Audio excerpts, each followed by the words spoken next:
Well, I saw a movie once in church when I was a kid, and the movie was called Ordinary Guy. And so let me tell you a little bit about this movie. The guy, his name was Guy, but he went to church with his family one day, and his whole family, they went to church, but they weren't really that committed, and stuff, but they were in church. And this day they were in church, and the pastor was preaching, and at the end of his message he gave an altar call inviting people to come forward if they wanted to really make a difference in their life for God. Well, Guy stood up, and his wife and all his family started looking at him like, "What are you doing? Sit down." Like they were embarrassed. You're making a scene. He stood up and he walked forward. Long story short, he ended up going and started serving in a ministry with kids who were in gangs in the city. And he was teaching them about the Bible, and at times he was a little frustrated. It didn't seem like he was making a whole lot of progress, but he was teaching them about the Bible. And one night, they didn't show up. And he walked outside of the building or the community center where they would meet. And as he walked outside of the building, he walked right into the middle of a gang fight, and he was shot, and he died. Well, at his funeral, his graveside funeral, those gang members that he had been working with and teaching with came and showed up at his funeral, weapons in hand, forced the people to open the casket and drop all their weapons in the casket.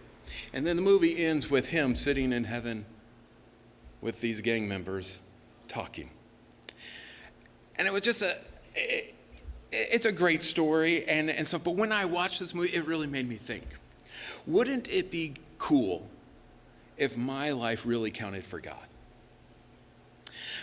If I did something great for God, or better said, if God used me to do something great.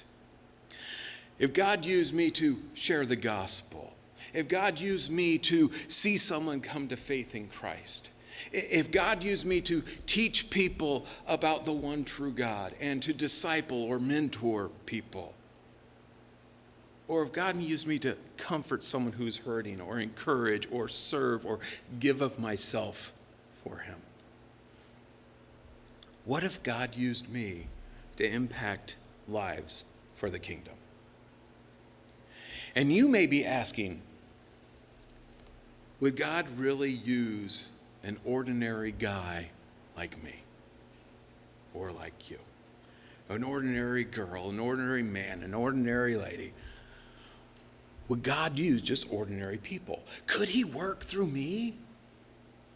Can he really use me to do extraordinary things? Well, that's what we see in our passage today. God worked through Joseph. He used an ordinary Joe. But that ordinary Joe was faithful and humble and obedient and ready when God said go. God can and will use you. Are you ready? Let's see what we can learn from Joseph. First, be humble in serving our extraordinary God. Look at Genesis chapter 41 and verse 1. After 2 whole years, Pharaoh dreamed that he was standing by the Nile. And behold, there came up out of the Nile 7 cows, attractive and plump, and they fed in the reed grass. And behold, 7 other cows, ugly and thin, came up out of the Nile after them, and stood by the other cows on the bank of the Nile. And the ugly thin cows ate up the 7 attractive plump cows. And Pharaoh awoke, and he fell asleep and dreamed a second time. And behold, 7 ears of grain, plump and good, were growing on one stalk. And behold, after them sprouted 7 ears, thin and blighted by the east wind. And the thin ears swallowed up the 7 plump, full ears. And Pharaoh awoke, and behold, it was a dream. So it's been 2 years since Joseph had interacted with the cupbearer and the baker there in prison, since he interpreted their dreams and asked the cupbearer to remember me, talk to Pharaoh about me, but then the cupbearer forgot. So it's been 2 years. So what's happened in these 2 years? Well, Joseph just sat in prison. waiting for God's timing. But now Pharaoh has these dreams. You see, before now, Pharaoh probably had no need of Joseph and probably wouldn't have paid him any attention if he had been told about him. It's all in God's timing. But when we're told about Pharaoh's dreams, there are several times he says, "Behold," or "Look." And this is an invitation to us to draw us in, to kind of imagine what he's describing or picture this in your mind. So let's do this. Let's do that. Let's picture it. What did he see? Well, first of all, Pharaoh is standing next to the Nile. Now, this is important because the Nile River was the center of life and security and strength in Egypt. This great river normally would protect Egypt from against things from like famines or things like that. And it helped them to be successful. It helped their crops to grow.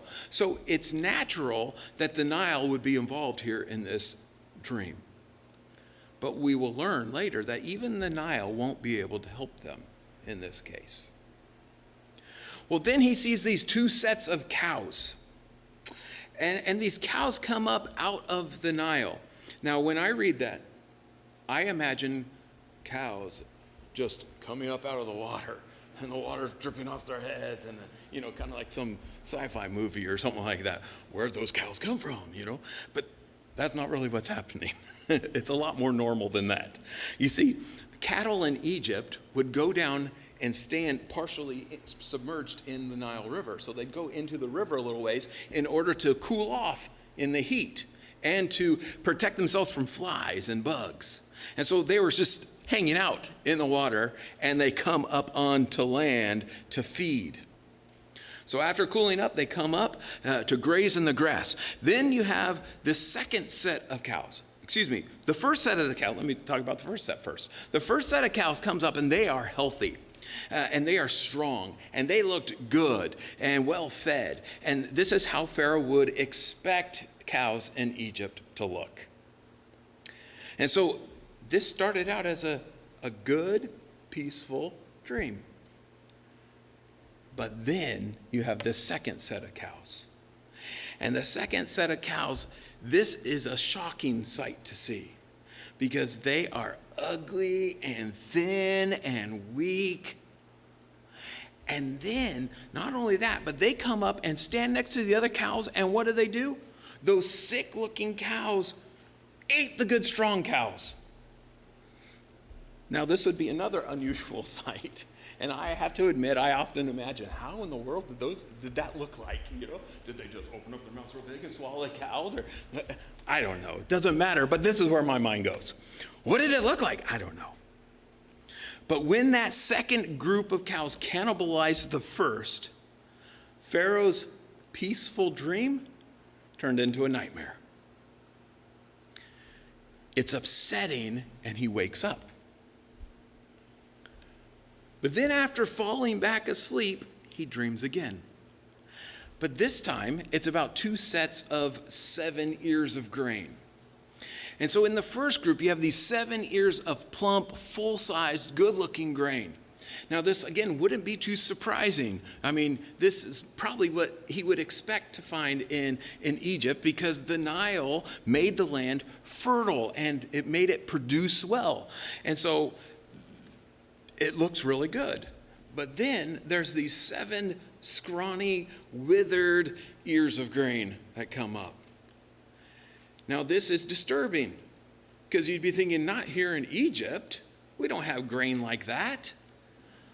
And then they eat the good ones. Now this is really odd because plants don't usually eat, but they swallow up the others. But it wakes him up again. And the dream is so vivid that he thought it was real. Then when he wakes up, he realized, oh, it was a dream. It's just a dream. But in the morning, he just can't shake it. He's really upset. He's distraught by this. So look at verse 8. So in the morning his spirit was troubled, and he sent and called for all the magicians of Egypt and all his wise men. Pharaoh told them his dreams, but there was none who could interpret them to Pharaoh. Then the chief cupbearer said to Pharaoh, I remember my offenses today, when Pharaoh was angry with his servants and put me and the chief baker in custody in the house of the captain of the guard. We dreamed on the same night, he and I, each having a dream with its own interpretation.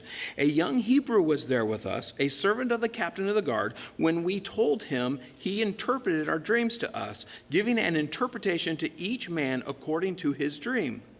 And as he interpreted to us, so it came about. I was restored to my office, and the baker was hanged. And so why is Pharaoh so upset from these dreams? It's because of the strange nature of the dreams, and that he had two of them, and those two were pretty similar. They were different, but they were similar. And you see, the pharaohs believed that they were gods. They weren't, but they believed they were. Kind of like the emperors of Rome thought they were gods. But the pharaohs believed that they were gods, but they also believed they had a connection with greater gods through their dreams. And so he knows these dreams, he knows this means something, and it seems negative. But what does it mean? And so he calls all his magicians and all his wise men together. Now, these are people who studied magic and studied dreams, and they were educated, they were experts in their fields. And so this included people who were professional dream interpreters. But none of them can give Pharaoh an interpretation, at least not a satisfactory one. They surely made suggestions, but they all fell short. I mean, maybe the interpretations were too positive, but Pharaoh knew that it had to be negative. He knew that it felt ominous. And maybe they gave the two dreams two different interpretations, but we'll see that Pharaoh and Joseph both know that they're one, that they have the same meaning. But whatever the reason, it's clear that God has confounded the experts in Egypt. You see, God is in control here, and he is raising up his man. And when all of Pharaoh's wise men fail, suddenly the cupbearer remembers Joseph. Oh yeah, remember that guy? And he tells Pharaoh, he says that he remembers his offenses. It's plural. He's probably talking about his offense against Pharaoh that got him thrown in prison, and his offense against Joseph of not telling Pharaoh about him. But he tells Pharaoh about Joseph now, and how Joseph, gave them interpretations, as his interpretations were correct. They all came true. This is important because he's giving Joseph credibility here. So let's keep reading, verse 14. Then Pharaoh sent and called Joseph, and they quickly brought him out of the pit. And when he had shaved himself and changed his clothes, he came in before Pharaoh. And Pharaoh said to Joseph, I have had a dream, and there is no one who can interpret it. I have heard it said of you that when you hear a dream, you can interpret it. Joseph answered Pharaoh, it is not in me. God will give Pharaoh a favorable answer. And so Pharaoh immediately calls for Joseph. Well, he's got to get cleaned up. So they clean him up, and they shave his beard, probably his head too. And they remove his prison clothes, and they dress him in clothes to meet the king. But they do it quickly because you don't keep the king waiting. And notice the interchange between Pharaoh and Joseph. So Joseph comes in, and Pharaoh says to him, I hear you can interpret dreams. And what's Joseph say? Nope, I can't. He says, it's not in me. He makes it clear that it's not his doing. It's not an ability he has. But right away, he also says, but God can. God can interpret it, and he'll give you an answer. You see, God is the source of the dreams, and he knows what they mean, and he will reveal it to Pharaoh through Joseph. And Joseph says God will give you a favorable answer because Joseph expects that the interpretation will put Pharaoh at ease because now he'll know what God is telling him through the dreams. So let's keep reading, verse 17. Then Pharaoh said to Joseph, behold, in my dream I was standing on the banks of the Nile. 7 cows, plump and attractive, came up out of the Nile and fed on the reed grass.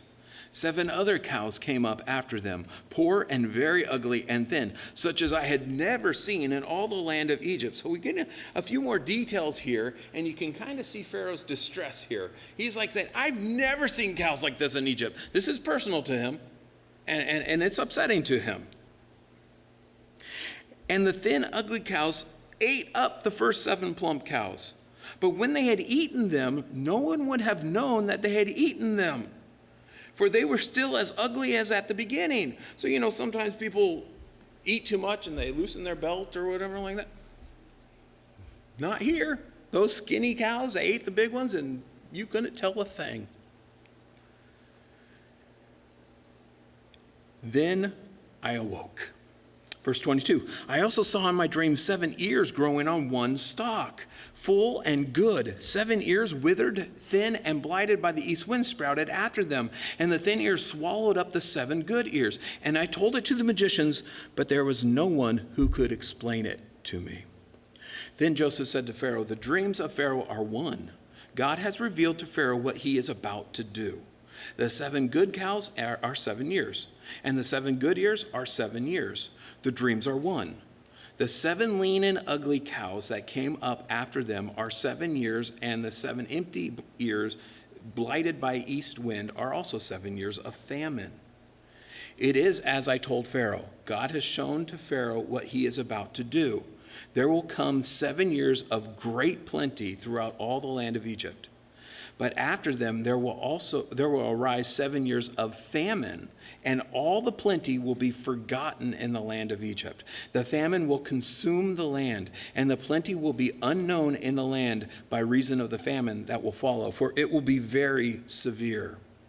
And the doubling of Pharaoh's dream means that the thing is fixed by God, and God will shortly bring it about. And so he says the dreams are one. These are 2 pictures of the same thing. They have the same meaning. And he had 2 dreams in order to confirm that it absolutely will happen. God has fixed it. In other words, it will happen. It's certain, and it will happen soon. And God gave these dreams to Pharaoh to tell Pharaoh what God is about to do. You see, God is in control here. The one true God is stepping in to make that clear. He's in control. He's causing this. He's telling Pharaoh what's about to happen. So there will be 7 very good years where the land will produce great harvests every year of those 7 years. The harvest will be great. Then there will be 7 years of terrible famine. It will be so bad that you won't even be able to tell that there were 7 great years just before them.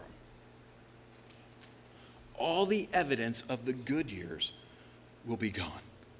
All the food gone. There will be nothing to show for those extra special good years. Now, there are 2 things that stand out in this section that we've read so far. The first one is that God is extraordinary. This is the main theological point of this whole passage. That God is sovereign over all people and over all nations and over all the land and its produce. God's in control. God knows all things. He knows exactly what will happen. And if he says something will happen, it will happen. It's certain.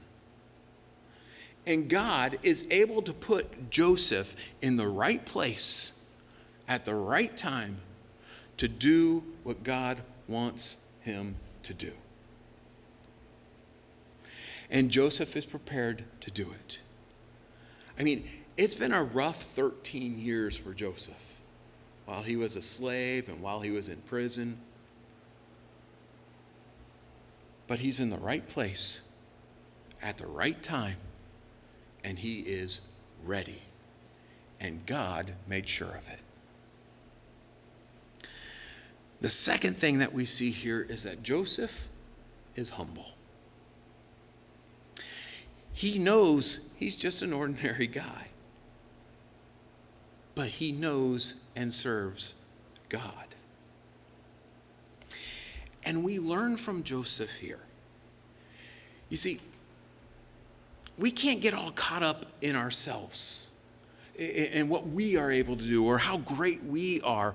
We shouldn't think too highly of ourselves or take credit for what God does through us. It's all about God.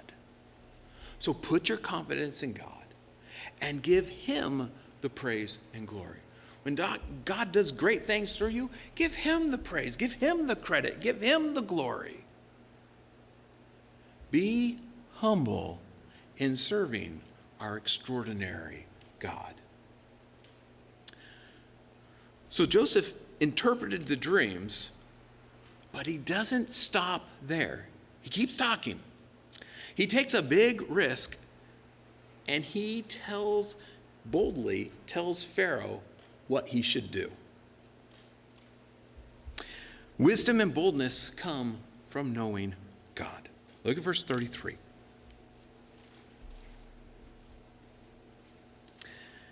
Now, therefore, let Pharaoh, so he just said this is what your dreams mean, and he continues, now therefore, let Pharaoh select a discerning and wise man and set him over the land of Egypt. Let Pharaoh proceed to appoint overseers over the land and take 1/5 of the produce of the land of Egypt during the 7 plentiful years, and let them gather all the food of these good years that are coming, and store up grain under the authority of Pharaoh for food in the cities, and let them keep it.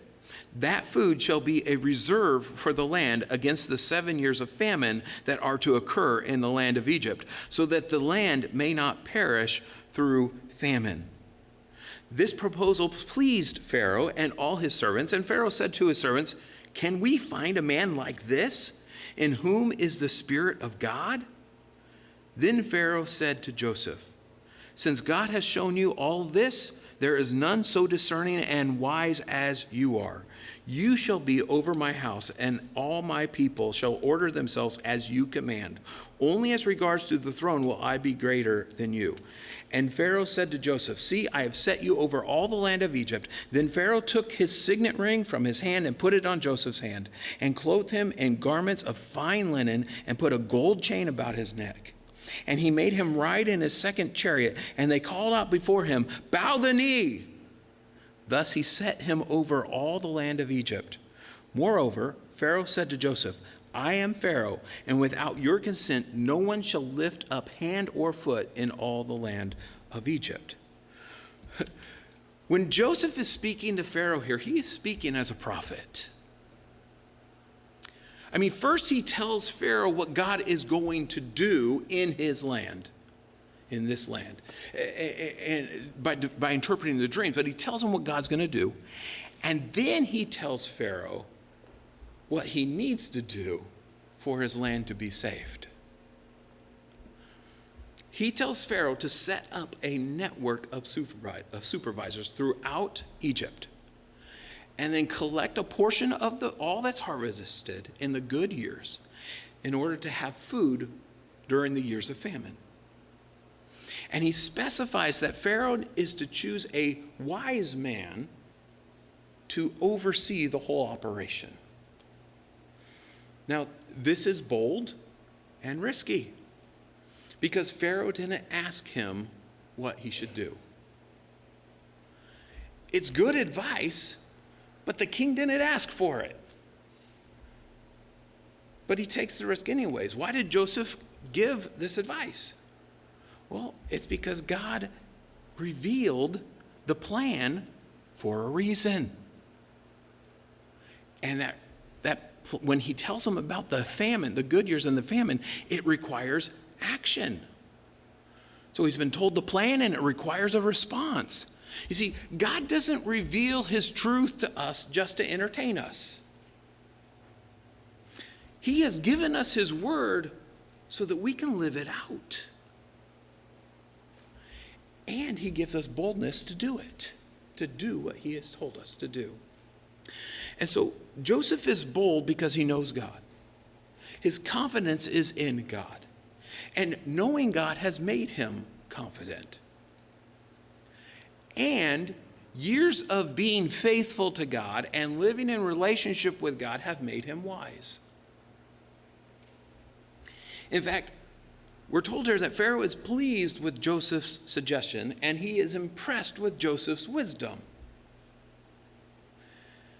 He says that no one in all of Egypt is as wise as Joseph. And so he puts Joseph in charge of the collection, and he makes him second in command. Only Pharaoh himself has more authority than Joseph. And so Joseph is given Pharaoh's signet ring, which gives him the ability to sign off on things with Pharaoh's authority. And he's dressed in clothes fitting his new position.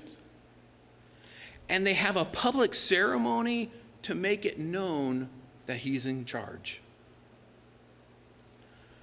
But why is Joseph so wise? Well, Pharaoh tells us why he thinks Joseph is so wise.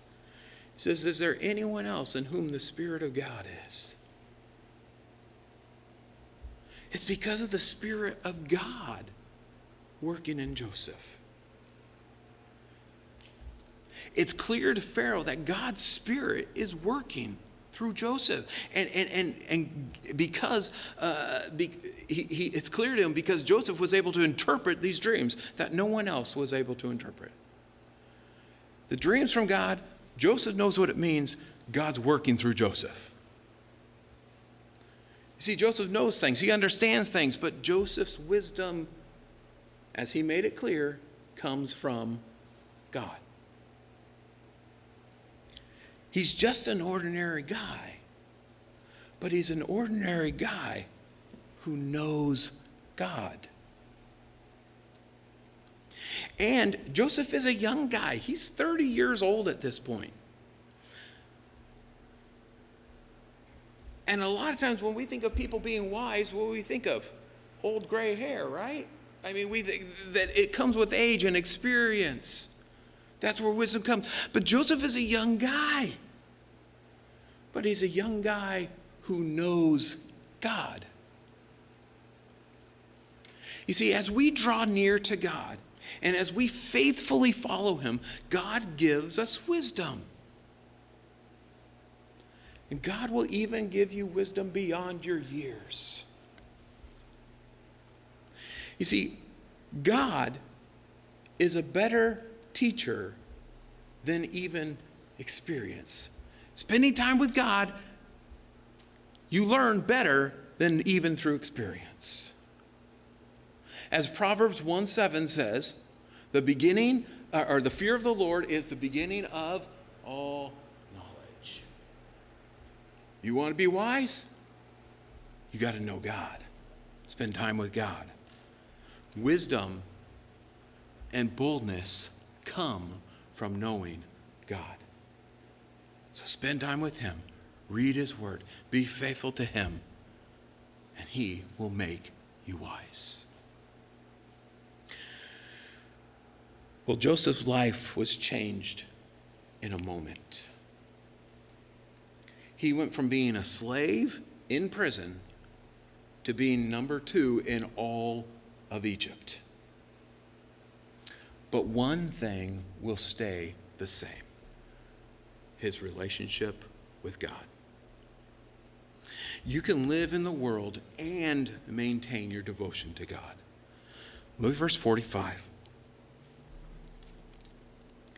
And Pharaoh called Joseph's name Zephanath-Paneah, and he gave him in marriage Asenath, the daughter of Potiphera, priest of On. So Joseph went out over the land of Egypt. You see, they had already changed his clothes. They had already shaved his head or his beard. They made him look like an Egyptian. But they're trying to make him into an Egyptian. You see, Pharaoh gives him this new name. It's an Egyptian name. By the way, the name that he gives him means God speaks and lives.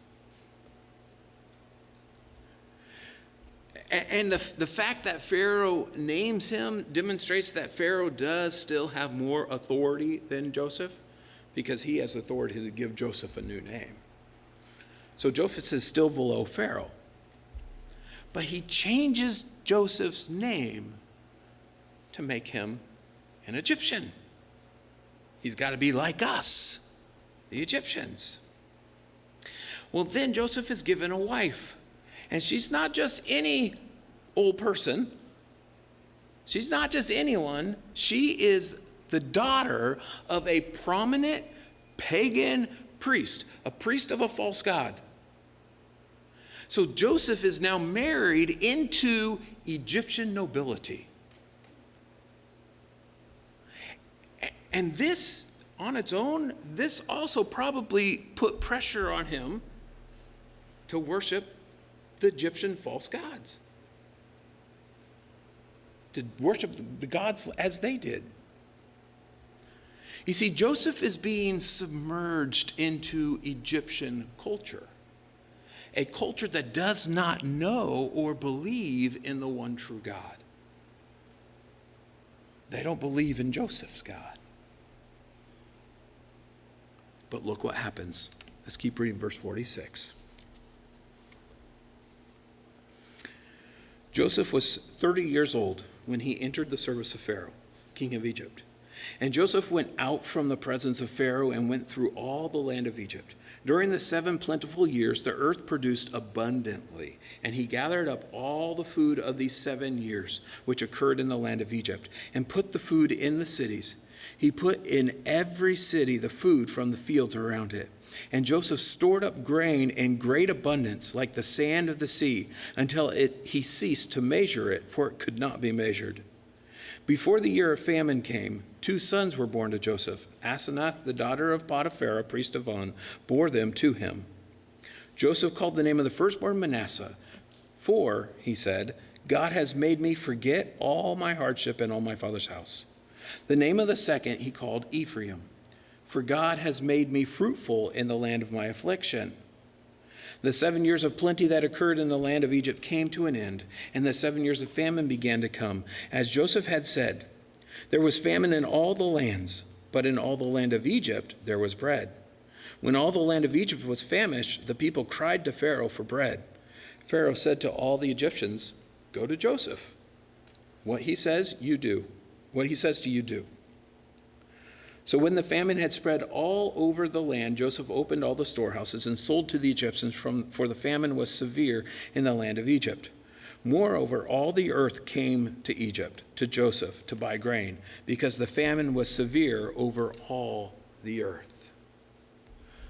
And so Joseph goes out and he tours Egypt in order to familiarize himself with the country and all of the cities in it. Remember, he's been in Egypt for several years, but he's been a slave in Potiphar's house or in prison the whole time. So he goes out and tours the country and sees all its cities, and he appoints local supervisors who will answer to him. And his plan works. Over the 7 good years, they gather in more grain than they can even measure. God used the hard times of Joseph's life to prepare him to lead in this situation. God taught Joseph to be completely dependent on him. And God is working through Joseph, his covenant partner. And during the 7 good years, Joseph and his wife have 2 sons. And I want you to notice their names. They don't have Egyptian names. They have Hebrew names. The first is named Manasseh. It comes from the Hebrew word for forget. God had delivered Joseph from all of the pain and all of the hard times that were brought on him by his brother's rejection, and from being sold as a slave, and from being unjustly thrown in prison and left there. God has put his painful past behind him, and he's given him a new life. And he names his son Manasseh in praise of what God has done for him. And Ephraim, his name means fruitful. Now, this could refer to Joseph having a second son, or it could speak prophetically because the tribe of Ephraim will be one of the largest tribes in Israel. But it's clearly praising God for blessing him. Both names are in Hebrew, and both are praising God for changing his life from hardship to blessing. He hasn't forgotten God. He hasn't walked away from his God. That's the significance here. It's significant because Joseph is still faithful to God and is praising God. And then comes the famine. And it is bad. But not only is there famine in Egypt, but it's everywhere. And so people are coming from all over the world to buy grain in Egypt. Notice what's happening here. God is using Joseph to save the world from starvation. And we'll see that God uses Joseph to save his family, and the covenant family, Israel. And God will use this famine and Joseph's leadership to give Israel a safe place to grow into a nation and to remain separated from those sinful Canaanites, because we've been seeing they were having some issues with that, right? Kind of marrying in and becoming like Canaan. That gives them a safe place to be, to grow as a nation where they are separate. God is working, and he's using Joseph. And by the way, Joseph is a type or a picture of Jesus, who also was used by God to save the world. In a different way, of course, in a much greater way, of course, but he's a picture of Jesus. Because see, we are all sinners in dire need, and God sent Jesus to save us. We are all sinners and we deserve judgment in hell, separation from God because of our sin, as punishment for our sin. But Jesus lived a sinless life, and he died in our place. He took our punishment so we could be forgiven. Jesus came to save the world. And not only is Joseph a picture of Jesus, but Joseph is a great example for us. He shows us that you can live in the world and maintain your devotion to God. Or in Jesus' words, we can be in the world, but not of the world. Joseph would have faced so much pressure to conform, to be like everyone else in Egypt. I mean, after all, he was a ruler there. He was nobility there. He would be expected to be one of them, to act like them, to hang out with them, to be the same as them. And he was all alone, the only believer in the true God. No one else shared his beliefs. Maybe this sounds like the place where you live or work. your neighborhood, your workplace, the people that you see on a regular basis, that you find yourself among. Also, Joseph knew what God had promised, and he contently waited for God's timing. His devotion to God never wavered. He served God in the place where God put him. And we can do the same. We live and work in the world, but we are God's children. In some ways, we look like them. We may wear their clothes, but we're not the same. Stay devoted to God and serve where he puts you. Live for him and his glory. You can live in the world and maintain your devotion to God. But that brings us back to the question we started with this morning. Can God really use me to do extraordinary things? Can God really use you to do extraordinary things? Will he use you to share the gospel? Will he use you to lead someone to Christ? Will he use you to disciple and teach others how to follow Jesus? Can we as individuals and as a church make a difference in our world, in our families, in our lives, in our neighborhoods, in Oceanside, wherever we find ourselves? It doesn't take a Christian superstar to make a difference. It's not what we have to offer. It's God. God works through regular people like you and me who are devoted to him. Now, many of you may know the name Chuck Swindoll. He is a pastor. His teaching is on the radio. He's written many books. And people would say that he's very successful. And he has been used by God in great ways. When I was first in seminary, when I first went to seminary, he was the president of the seminary I went to. And I never met him personally, but I did get a letter from him. In fact, it was a letter that said you were accepted to seminary. But it was a letter from Chuck Swindoll. And you know what? I held on to that letter because I got a letter from Chuck. I may still have it. I don't know. But I held on to that letter. And I kept it for a long time. But one day at school, I passed Chuck Swindoll on the sidewalk. And we said hi. And you know what I discovered? There was no glow around him. There was no theme music as he approached me in slow motion.